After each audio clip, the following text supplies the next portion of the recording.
I'm a follower of Jesus. It's the most important thing in my life.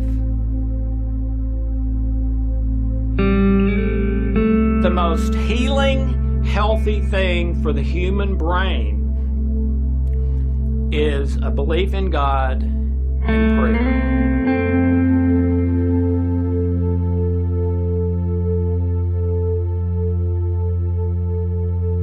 Hey, I'm Dr. Alex Loyd. Thank you so much for joining me this week for this week's Spiritual Law of Nature. All right? And this is one I absolutely love. Let me ask you a question. What kind of a difference would it make in your life if you never made a wrong choice or decision? Well, first of all, it'd probably make a big difference, but you're probably thinking, but that's impossible. Yeah, it is. Well, what if you made 98% right decisions, and even when you made wrong decisions, corrected it later? Would that make a difference in your life? For most of us, it would make a huge difference in our life. Well, the good news is you have something built into you by God to help you do that. It's called your conscience. Romans 2 talks about people who have never heard the gospel will be judged on how they obey the law that is written on their heart, which is their conscience. Now, it also indicates in the context of that no one can do that right.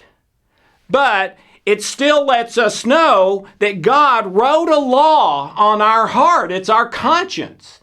And if you listen to that, I believe it will lead you to great decision after great decision after great decision. You know, most of the big mistakes I've made in my life, it wasn't so much that I didn't know the right path. It was more that that's not the one I wanted to take based on seeking pleasure and avoiding pain. So I would know most of the time, yeah, I should really do this, but I'm going to do that because that's what I want to do right now. Well, if you do that a lot, or if you just don't listen to your conscience and your heart, it becomes harder to hear, harder to feel, okay? So if you're out of practice with that, start practicing. With every little decision, just stop a minute, close your eyes, say a little prayer. Please lead me, help me with this decision. I don't know whether to do this or this.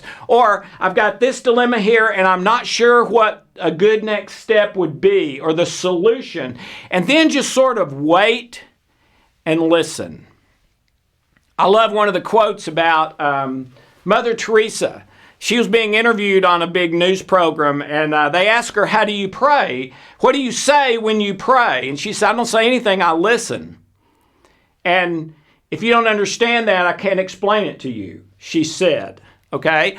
Dr. Bruce Lipton, a friend of mine, wrote a wonderful book called The Honeymoon Effect. And in The Honeymoon Effect, Dr. Lipton calls, I believe, this same phenomenon, or at least they're connected and interrelated. He calls it the vibe, V-I-B-E, and even tracks how it happens physiologically. And that we have, for sure, a vibe that if we plug into it, if we practice and learn to listen to it, it will guide us to the best decisions when we don't have enough data to know what's the best decision. He gives a great example. A neighbor moved in down the street from him, a gentleman, and he says in the book, as he's recounting the story, he just didn't like him, didn't trust him, didn't know why, but just did not trust him. Okay? And even beat himself up a little bit for that because he didn't have any proof or evidence not to trust him, but he couldn't get rid of that feeling. And then a couple years later, Dr. Lipton was moving, and this gentleman saw he was moving and came over and offered to help. And so Dr. Lipton's recounting how he was doing all this work for no pay at all and was just so pleasant and nice. And now he was really beating himself up. Boy, how could I have had this so wrong? This is super nice guy. So Dr. Lipton moves and he asked the friend now, his neighbor, if he would specially mail all of his expensive photographic equipment. Well, the gentleman steals it all and moves somewhere where no one can find him. And so Dr. Lipton is after the fact, looking back, saying, how did I know that? I mean, I didn't know, but I knew. Almost like the first time I met him, the first time, and talks about how when you have that, be careful about going against that. Well, I believe the conscience, the law written on our heart, and this vibe are parts of the same mechanism that God built into us. So this week, practice that.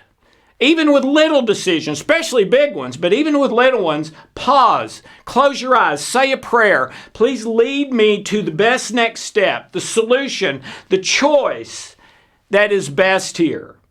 Okay? And I believe the more you practice, the more that will happen, and you will start making great decision after great decision, which will lead you closer and closer to your best possible life. So if you're not using this now, you're just like analytically 1 + 1 = 2, weighing the facts and then making a decision. Boy, you are missing out on your very best decision maker. That's far beyond the linear 1 + 1 = 2, okay? This is out in the mystical, spiritual area where you can know things that you don't know. So practice it today. Start living by the law that God wrote on your heart. Experience the vibe. Feel it, hear it, think it. Ask the Holy Spirit to lead and guide you to all truth, which I believe is connected to this same stuff. And start making better and better decisions and have a joy and peace that goes with that. That is invaluable. Thank you so very much. Have a wonderful, blessed day.